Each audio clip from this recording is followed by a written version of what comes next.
හැමතැනම ගස් වලින් කොළ වලින් පිරීලා ඉදුණු පළතුරු වලින් අතු බර වෙලා ගංගා ඇලදොල පොකුණු දියෙන් පිරලනවා බලන්න හැම අතම ලස්සනයි.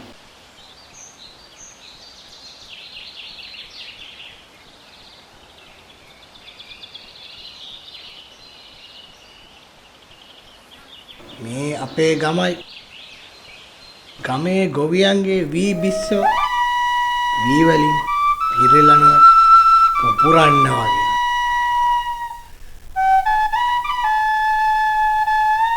මේ හැම දෙයක් දිහාම ආඩම්බරයෙන් බලන් ඉන්න රජමාලිගාව.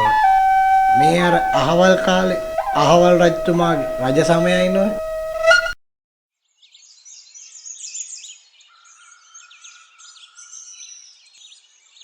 රජමාලිගයට එන පාර දෙපස ජම්බු ගස් වලින් වැහිලා පාරට හෙවණක් දෙන වහලක් වගේ. කවුද අර සින්දුවෙන්ම මාලිගයේ පැත්තට එන ගොයියා? මේ අන්දරේ නෝය. අන්දරේව අමුතුවෙන් අඳුන්ලා දෙන්න දෙයක් නෑනේ. අන්දරේව හැමෝම දන්නවනෝ. හරි, දන්නේ නැති කෙනෙක් ඉන්නවා නම් අතුස්සන්නේ. ඉතුවට වඩා ඉන්නවනේ.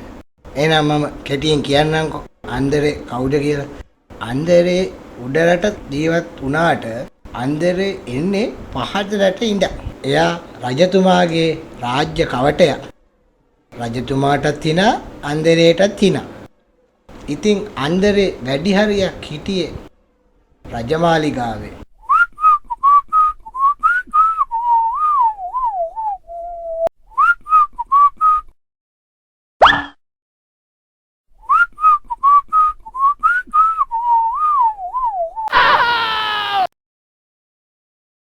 ජම්බු හරි ඇමිදී ඇඹුල් කිව්වත් මං අතාරි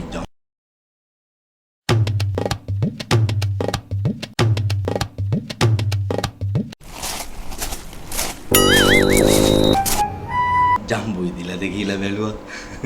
මොකද මේවා ඉදිලාද කියලාද බලන්නේ? බලන්න දෙයක් නෑ, ඉදිලා තමයි. ඒක තමයි මේවා ඉදිලා නෑ. ඔව් බලන්න ඕනේ නෑ. හොරෙන් ජම්බු කඩන්න නේද හැදුවේ? මේ මම මගුලක් කතා කරනවා. දන්නවද හොරෙන් ජම්බු කඩලා කන උන්ට මොකද වෙන්නේ කියලා? මේවා රජවාසලේ රජතුමාට අයිති ජම්බු. රාජකීය ජම්බු. මේ හොරෙන් කඩන, හොරෙන් කන උන්ට කසපාර 100ක් දින 80ක සිට දඬුවමක් ලැබෙනවා. මේ රාජකීය ජම්බු අල්ලන්නත් තහනම්, මේ දිහා බලන්නත් තහනම්. මම නොදන්නේ ජම්බු. රජතුමාගේ ජම්බු.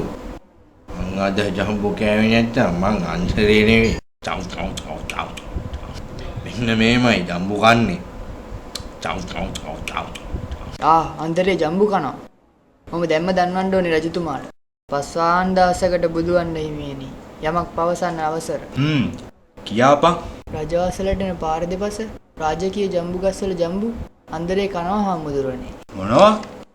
අන්දරේ රජවාසලේ ජම්බු කඩාගෙන කනවා? වහාම කැඳවපන් අන්දරේව. මේ ගැන විභාග කරන්න. එහෙමයි දේවයන් වහන්සේ. පස්වාන් දාසකට බුදුවන්න හිමියනේ. දේවයන් වහන්සේ මට මේ ආකාරයට සොරෙකු වගේ සලකන්න මං කළ වරද කුමක්ද දේවයන් වහන්සේ? නුඹ කළ වරද? රාජවාසලට ඇති ජම්බු කඩාගෙන කෑම වරදක් නොවේද? නුඹ ජම්බු කනවා පමණද? කෙතරම් ජම්බු විනාශ කළාද? කනවට වඩා බිම හෙළුවේ නැද්ද? පච රජතුමනි, ගල් පැලෙන බොරුවක්නේ රජතුමනි. කවුද මේ ගල් පැලෙන බොරු කිව්වේ? මම කිසිම රාජනීතියක් කඩකලේ නෑ රජතුමනි. කිසිම රාජනීතියක් නුඹ කඩකලේ නෑ? නුඹ කියන්නේ ජම්බු හොරෙන් කැඩුවේ නැහැ කියලාද? මම ජම්බු කෑවා. කියාපම් බලන්න රාජනීති කඩ නොකර ජම්බු කෑව හැටි. මේකනේ රජතුමනි, රාජනීතියේ ඉදුණු ජම්බු දිහා බලන්නත් තහනම් කඩන්නත් තහනම් කියලානේ මට රාජපුරුෂයා කිව්වේ මේ විදිහටමනේ. ඔව්, ඒක තමා බොල රාජනීතිය. රජතුමනි, මම ජම්බු කන විට සිටි ආකාරය රාජපුරුෂයා ඔබට පැවසුවාද රජතුමනි? කියාපන්, නුඹ මොනවද දුටුවේ?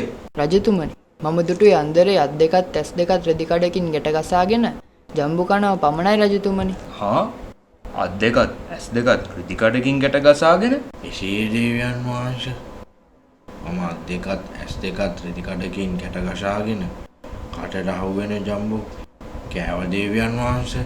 නුඹ එසේ කිරීමට හේතුව කුමක්ද? අන්දරේ මේ මට දැන්ම කියාපන්. දේවයන් වහන්සේ මේ ඉදුණු ජම්බු කුරුල්ලන් නම් කී දෙනෙක්ද? ලේනුන් නම් කී දෙනෙක් බාගෙට කාලා බිම දානවද? මේ රාජපුරුෂෝ ටකේ සොල්ලවලා වුන් එලවන්නෙත් නෑ රජතුමනි. චිම්මච හිතුණා ඉදුණු ජම්බු කෙටි කීපයක් කන්න. ඒ වුණා රාජනීතිය කාජ කරන්න බෑනොය.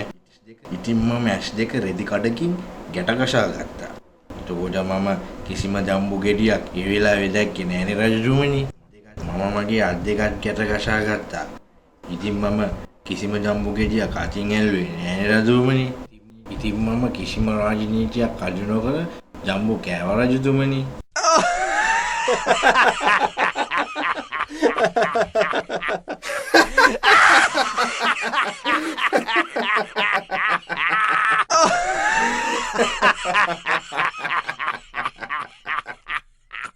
රාජපුරුෂය වහා දිවගොස් සියලු ඉදුණු ජම්බු කඩා රාජවාසයේ සියලු දෙනාට බෙදා දෙන්න. එහෙමයි දේවයන් වහන්සේ.